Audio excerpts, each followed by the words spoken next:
Russian troops are now mopping up in the town that was at the center of the battle. This is Tsinvali, capital of South Ossetia, seized by the Georgians and now seized back by the Russians.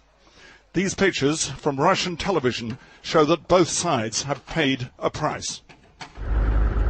Passing an abandoned Georgian army truck, we tried to drive to Tsinvali. The road was deserted. Georgian forces have pulled out, but the Russians are there. Suddenly we were shot at. Kalashnikov fire whistled past the car. Our driver got us out. That's the hole left by one of the bullets that was fired at us just about half a mile down the road behind me. It happened as we were trying to approach Tsinvali, and it's likely that the people who fired at us were Russian soldiers, because the Georgian army has now pulled back to where I'm standing, right at the border. And in fact, some Georgian soldiers are trying to retrieve one of their own shot-up vehicles just behind me over there.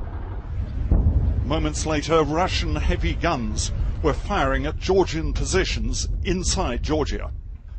The Russian army now clearly has the upper hand, and we found soldiers from their permanent peacekeeping force, which stayed here throughout the fighting, relaxing in the sun.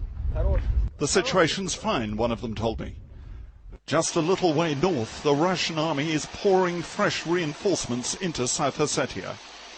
This morning, the commander of their operation was wounded by Georgian shellfire, but the Russians seem determined to take complete control of South Ossetia and pile the pressure on Georgia. We saw the last Georgian soldiers in South Ossetia packing up. Georgian armor has pulled well back from the border.